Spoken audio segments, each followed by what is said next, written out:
Hello বন্ধুরা, আমরা ঠিক করেছি আজকে আপনাদের নিয়ে যাব একটু বিদেশে। তাই সকাল সকাল বরফ জল সাথে কিছু ফল নিয়ে নিলাম। বাইরে প্রচণ্ড গরম। ঠুম বলল আজ মোটরসাইকেল নিয়ে যাই, আমিও রাজি হয়ে গেলাম। আমার আবার মোটরসাইকেলের নাম শুনলেই মন চনমনে হয়ে যায়। দেখুন, কথা বলতে বলতে চলেই এলাম ইন্দো ভুটান বর্ডার। গেটে এন্ট্রি স্লিপ নিয়ে ঢুকে গেলাম। এই স্লিপটা আবার বের হওয়ার সময় লাগবে। হাই ফ্রেন্ডস, আমি সম্রাট। আপনারা আছেন সম্রাট ট্যুর ওয়ার্ল্ডের সাথে। ডাইনে বায়ে কোথাও না তাকিয়ে সোজা চলে আসুন ভুটানে। জায়গা গেট ক্রস করে ফুলস্লিংয়ে ঢুকে যান। তারপরে এখান থেকে আপনাদের নিয়ে যাচ্ছি নতুন একটি ডেস্টিনেশনে। চলুন দেখে আসি সেখানে কি কি আছে। Bhutan, land of thunder dragon, রাজার দেশ। ভুটানে ঢুকতে হলে সিস্টেমটা একটু অন্যরকম। ফুল ভিডিও আমার ডেসক্রিপশনে দেওয়া রইল, দেখে নেবেন। ভুটানের ট্রাফিক সিস্টেমটা খুব সুন্দর, সবাই মেনে চলে। জেব্রা ক্রসিং ছাড়া ওরা রাস্তা ক্রস করবে না। এখানে red light, green light, yellow light বলতে কিছুই নেই। সব গাড়ি নিজের থেকেই নিয়ম মেনে চলছে। ফুলস্লিংয়ে এন্ট্রি হওয়ার পর সামসি হাইওয়ের রাস্তা ধরে নেবেন। এই রাস্তা ধরে সোজা পৌঁছে যাবেন আমুচু সাসপেনশন ব্রিজ। সময় লাগবে 20 মিনিটের মতো। Distance 10 kilometre approx. পাহাড়ে রাইড করতে যারা ভালোবাসেন তাদেরকে বলছি একবার ট্রাই করতে পারেন আমার মতো। এত সুন্দর রাস্তা, এত সুন্দর পরিবেশ, নেই পলিউশন, নেই মানুষের ভিড়, শুধু অক্সিজেন আর অক্সিজেন।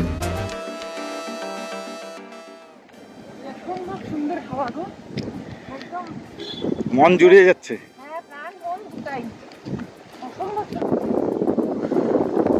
এত গরমে মানে এখানে আসলে পরে মানে প্রাণ মন দুটোই জুড়াবে।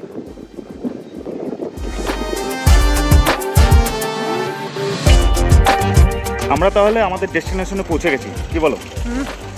সুন্দর জায়গা। এই জায়গাটার নাম হচ্ছে আমোছু। ভুটানের নাম দিয়েছে, কিন্তু এটা তোর্সা নদী। তিব্বত থেকে ভুটান হয়ে তারপর আমাদের পশ্চিমবঙ্গে যায় আর সোজা বাংলাদেশ। তা আমরা একটু ঘুরে নেব কি কি আছে এখানে। চলো।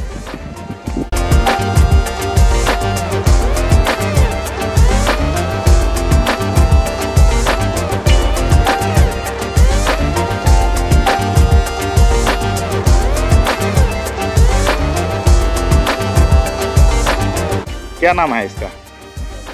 ब्रूनो। वाह,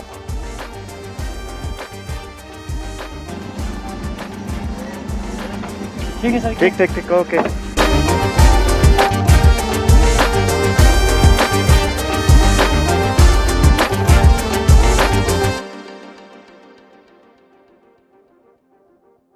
আমি যেখানে এই পয়েন্টে দাঁড়িয়ে আছি সেটা হচ্ছে ফুলস্লিং আর সামসে বর্ডার, মানে ভুটানের মধ্যেই।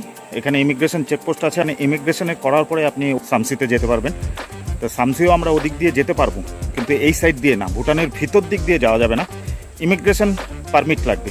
প্রচণ্ড গরম লাগছে, একটু আমুছুতে মুখটা ধুয়ে আসবো। চলুন, লেটস গো। এই রাস্তা একটু কঠিন, কারণ নদীর পাড়ে, এখানে বর্ষার সময় নামা যাবে না, জোক হবে।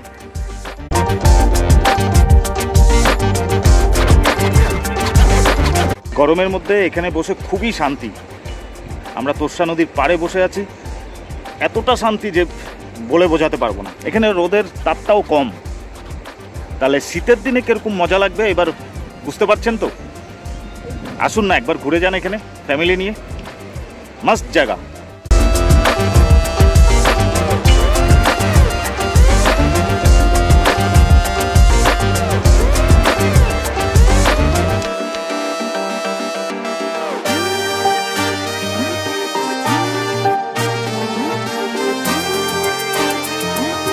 বর্ষার সময় এই তোর্সা নদী প্রচণ্ড ভয়ানক হয়ে যায়।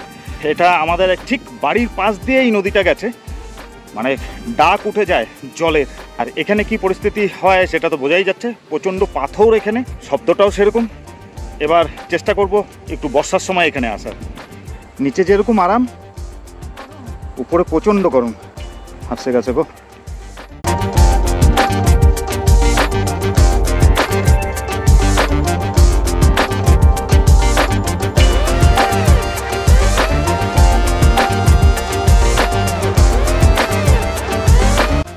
ব্রিজে আমরা উঠে গেছি, ঝোলা ব্রিজ। দারুণ একটা ট্যুরিস্ট প্লেস ভুটানের। এখানে এসে এতটা শান্তি লাগলো যে বারবার আসতে চাইবে মন। সাজেস্ট করব যে আপনারা আসুন, এখানে মজা পাবেন, মনের শান্তি, প্রচুর অক্সিজেন।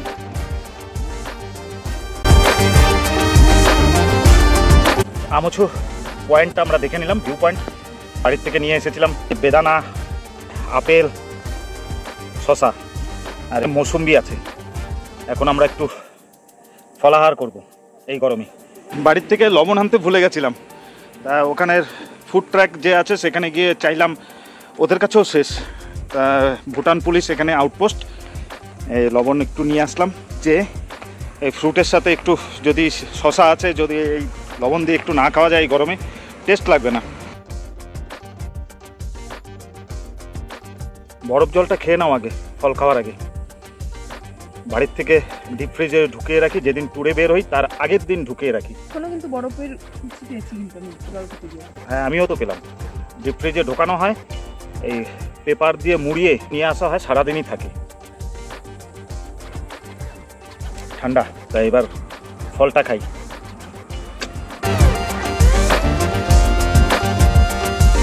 তাহলে বন্ধুরা, আজকের মতন ভুটান সফর শেষ করলাম, নতুন একটি জায়গা দেখালাম। আবার দেখা হচ্ছে আপনাদের সাথে নতুন একটি ব্লগে আর নতুন একটি জায়গায়। টাটা, বাই বাই, ভালো থাকবেন, সুস্থ থাকবেন।